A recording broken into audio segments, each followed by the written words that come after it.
We're gonna do half guard this week, and let's just get to it. So, let's start off with real basics.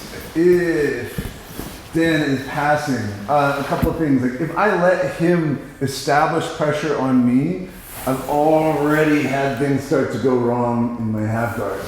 We're gonna look at how to get out of that or rebuild our position from there. But I'd rather not end up there. So we've got frame, and I'm also gonna pinch this leg. Not super hard, but I'm hooking. I'm not doing the lockdown or anything like that because I don't want to stay here. I want to move from here most of the time. Now, when he does give me pressure on a little bit of a frame here, this now becomes really useful. And just by turning my knees, I can create a lot of disruption. If he posts out, it's just like rolling from half guard. If he posts out, which they commonly will, then I have space to move my hips out and regard, right? So either I get a reversal, which can happen, or I'll get an opportunity to get my guard. So reversal would look like this. If he's working with this arm, maybe fighting for the underhook, right there I get my reversal, and now we're working from there. So I'm just pinching and turning my hips over. If he posts, when I do that, hips out the other way, and now we're in butterfly guard, and I'm ready to go on the offense from here. Sometimes, I got my good frame, my stone squirrel, whatever here, any kind of frame will do.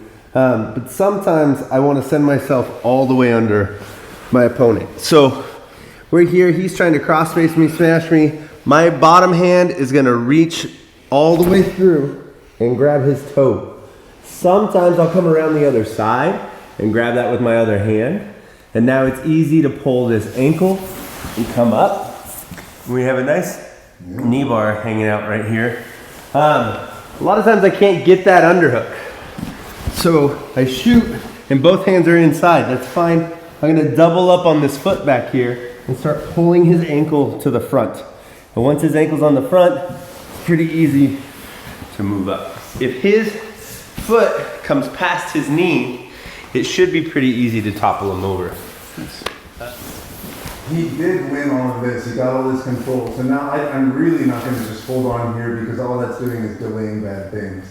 I'm going to take this outside foot and hook it under his knee here. And what I want now is for him to proceed. I want him to continue to work. And there is my elevator. And I come up. And again, like all of these, we're connecting them to pulling back to guard, right? So if he catches his balance on the elevator sweep, I'm immediately going back to guard. Or shooting my arm through to the underhook and starting to wrestle up and go for the back from there. So, okay, we're here, he's got underhook, he's got everything, I hook, we go for the sweep when he moves, because if I try to just lift him now, it doesn't work. So I just have his hand, he tries to move, and now he caught himself, so I'm going to wrestle up. I'm taking that underhook and moving up from there with the space that I gained from that elevator. So if he has me all the way flattened out, I like to play with my outside. Well, it kind of depends on where his feet are, right? If he's sprawled, I can catch this with my outside foot. If his leg's kind of canted in, I gotta bring in this inside foot to catch his leg and then pull it. But what I'm doing here is not being passive and just holding on and hoping he never passes me. I need to start using this to turn him one direction or the other, or put my hands in the armpit and knee him in the butt and bring him up over my head. And now we can start playing into these kinds of positions. So when you get that lockdown, sometimes you just squeeze it, but it's a push, pull, bump up over the head. You really want to be getting them off their pressure and then looking for what opens up as you're trying to do those things. Which is a great observation for half guard in general. We're talking about how often we're getting there from a bad position or we're stopping a pass. And so we're just happy to not have that bad thing happening.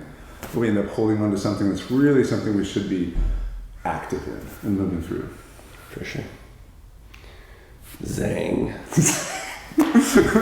Perfect.